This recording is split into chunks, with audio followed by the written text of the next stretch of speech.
How are you? I just got caught in the rain. However, I know that if I don't do this now, I'm going to lose my flow because I am having a proper head down creative day. I haven't got any meetings or calls or anything today. And quite frankly, as soon as I've finished this, I'm going to get into some comfy, cozy clothes and get my head down. I need to talk about your big dreams today. I need to talk about where you're going next and asking what you need. Now, so many people say these phrases that they've read as part of a motivational quote. They've seen it on a mouse mat. They've seen a print, not necessarily live, love, laugh, but, they'll say these stock phrases of like, you've got this. And they think that is them done. Like, you got this. And then they walk away. And sometimes you haven't got this. Sometimes you need help, support, and not necessarily like somebody to come in and clean your house or look after your kids or, come with you to the meeting. Just to have those moments where people understand who you are and what you need and be able to give you that in that moment. I have had a really hectic morning. As I said, I got caught in the rain. I've taken my kids to school. I had to do a self-tape because we got back last night and the light had gone. And I just thought, right, let me just get up early tomorrow and do it. And that's all been sent off and sorted. And that kind of morning was very unusual for my kids. Usually I usually do my run even before they wake up, not to be smug, but because I can't do things in the evening. I literally go to bed at 8 o'clock and I like to get my 10,000 steps in every day. So if I'm doing 2 school runs, I can do it comfortably. If I'm doing 1 school run and say my mum's picking up the kids, I need to find those other 5,000 steps somewhere. So anyway, back to today. So today, the kids were really like running their own show of the morning. They were getting their bags ready. I'd set a few things up, but my 10-year-old is very capable, as is my 6-year-old. And I was around, but also I was recording and, all of these things.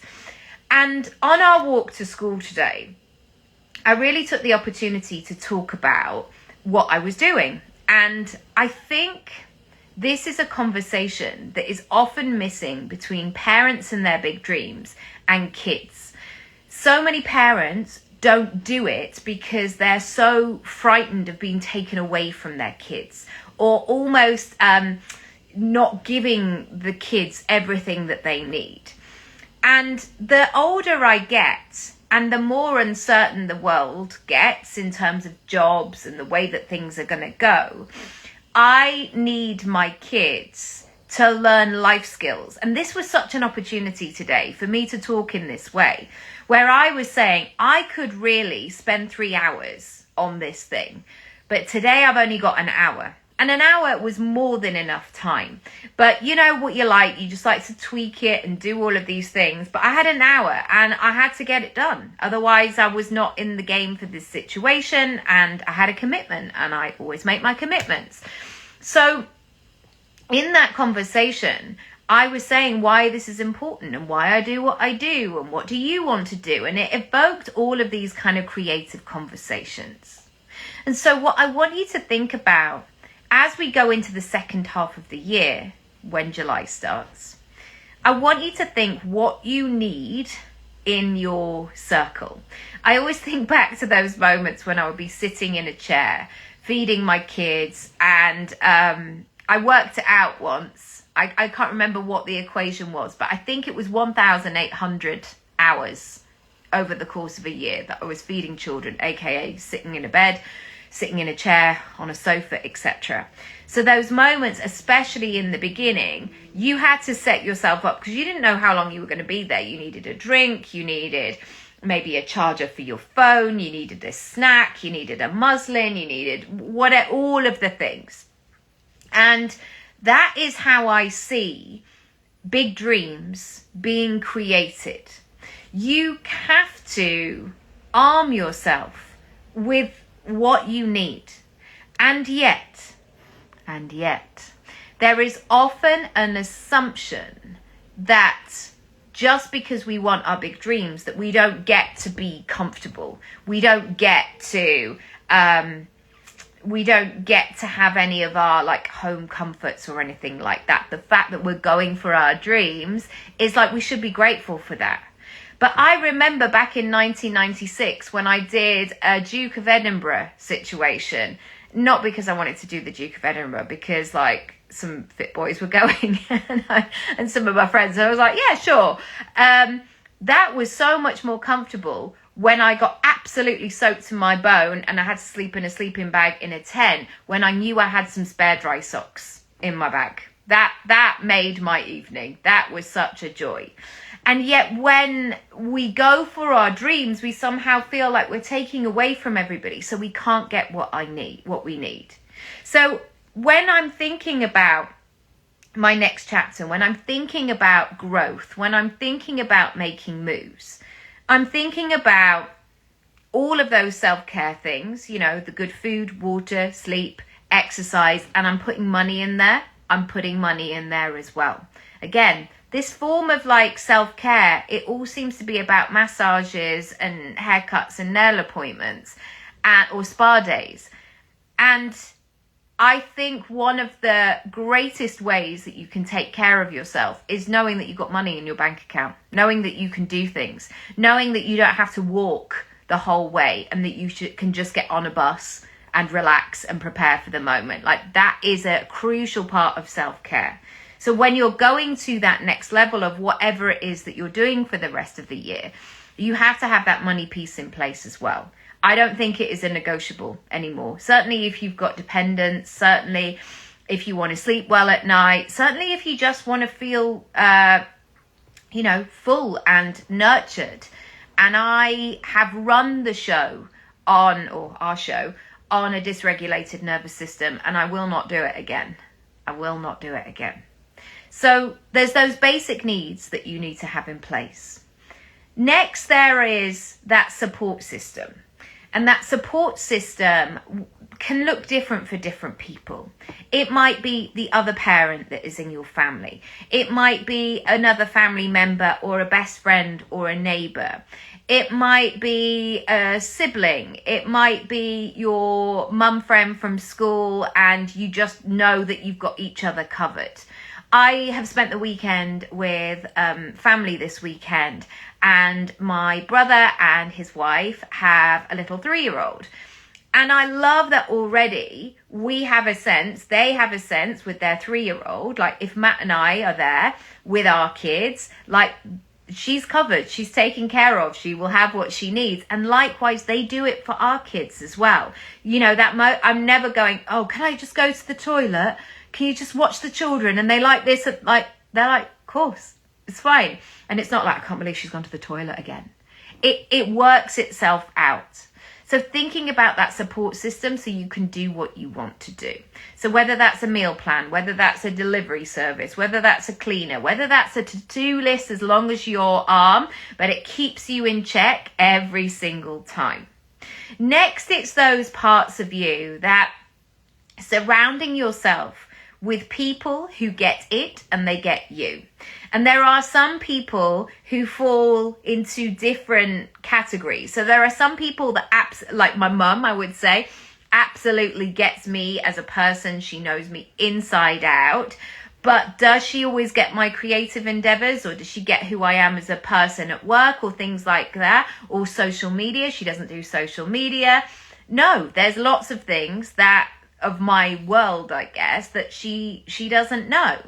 And then there are some people who get it, like they get the situation that that you're in, and maybe it's a similar one, but they don't quite get you and they don't get your perspective. And then you have those sweet spot people in your life that get it and they get you, and they know exactly how to support you, how to give you what you need in that moment. And so that kind of protection around you, starting with that self-care, the food, the exercise, the water, the sleep, and the financials, I'm sure there's others as well, And obviously that is a spectrum as well. Other people have other health conditions and situations that need to be taken care of accordingly. And then that next, those kind of logistical things, and next that sort of spiritual, I get you, I understand you, I know what this is moment. And then what you also need to do is think about what doesn't get to infiltrate this lovely, creative, connected, curated, discerning bubble that you've created around yourself. Who doesn't get to come in there? Because there is often, sorry, this seems like a combine harvester outside my room, making a lot of noise. I don't know why. There's literally no fields around, so I don't know where it goes. Oh, it's a bin lorry with a trailer. Okay, that's why it was making an unusual noise. Also, oh yeah, there's all sorts of stuff going on. It's also bin day tomorrow, so that's a bit discombobulating. But anyway, going back to this circle, you then have to sit with this quandary and maybe this conundrum sometimes, because it does go against maybe what we've been told before of you should be a nice person, you should be everything to everybody, don't forget about all of these people. You have to be discerning about who gets to come in, who gets to be in that circle here, because I do not think that everybody gets to, deserves to, is needed to. And yet there are people, you probably have them in your own circles, in your own life, who are just like barging through life and like saying things and like, you know, putting their opinion on something, going into places that are not needed or wanted. And then you in the middle gets shaken by that, because suddenly that person is like, what are you doing that for? You think you can do that? Do you? Do you really? You think you can do that? Right, interesting. Well, I mean, I heard about somebody who did that once and they couldn't do it. And then suddenly all of your stuff gets shaken because this person has popped into your circle. I want you to be very discerning about who gets to come and be part of this next journey. And sometimes, you know, life is life, and these people are part of your life, and you don't get a choice in that. However, you do get a choice to a certain extent, because if they are just going to cross your boundary, essentially, there are different ways that they could cross their boundary. They could cross your boundary and you're just like left thinking, oh gosh, that was all a lot. Or you can see them coming. You can really see who they are and what they're all about. And you can take yourself to the edge of that circle, the edge of that boundary, and almost like open the little peephole and ask this person what they may want, and get them to do their own work first before they come into your inner circle, before you allow them in. And what can happen, because of the way that we've been taught and schooled, and like good girls do this, you know, as a mother of a son and a daughter, I see it even now all the time. You know, the boys will just be boys scenario. That is still going on. I didn't think this would be the case in 2026, but every single day, these things are happening all the time. And so what I am certainly teaching my children is all about is that you have to have boundaries in your life. There are things, for example, in our home, my children don't see anybody in my house that they're not aware of. Like, they'll never have that moment where they wake up in the morning and be like, why is that person on my sofa? It's just not how we do things. And I think maybe as you're watching this, you might be like, oh my gosh, yeah, absolutely. Like, that's the same in our physical space. And yet in our mental space, in our dream space, we've got people popping up all the time and giving us comments and thoughts and feelings. And you have to protect that space so much. And so sometimes people think going to the next level of their business, of their life, it's simply about, I'll just manifest it. But in order for something to be manifested, in order to have that speed. We were actually at a water park the other week, and not the other week, on Saturday, and my son and I were talking about how quick this flume was, and we were talking about the design, and we were talking about how it started really, really slow, and then it was very kind of corkscrewy at the end.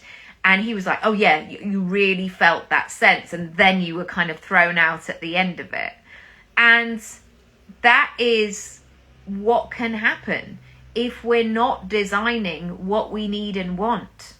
And what we're wanting to do when we're thinking about the manifestation of our next chapter is we want it to come smoothly and effortlessly and easily, and it feel really good. And so we have to make it streamlined. We have to do all of the things and get things in alignment. I hope that has been useful today. Last week, I launched a 30 times 30 club, which is going so well. I am loving sharing it. It is based on the premise of doing 30 minutes of action every single day for 30 days. And from me, you get one email, one video, and one exercise. And I have worked it out that if you do this 30 times 30 and join the club, you essentially get yourself back 15 hours. And when we're thinking, like, when the narrative, I guess, especially for women, is like, if I can just have a cup of tea in peace, what if that cup of tea, I mean, I have a lot of teas a day, what if that cup of tea was put to good use? Thinking about you, thinking about what you like and your decisions and your priorities and your interests and all of it. And I would love to help and support you. This course is an absolute steal. It is usually only £27, but if you add the code 17, you get it for 17 quid. So under 20 quid. That is like 60p a day, less than. So you can get cracking so quickly and literally change the direction. I mean, this was my intention when I've been creating it. Change the direction of your next 3 years in 30 days. Because those 3 years will come by really quickly. You know, when people have retrospectively looked like, oh my goodness, I can't believe that 2020 was 6 years ago. People are still in shock. But that's been 2 of those 3 years since then. And so I want to help you, especially at this time of year, lock into what it is that you want.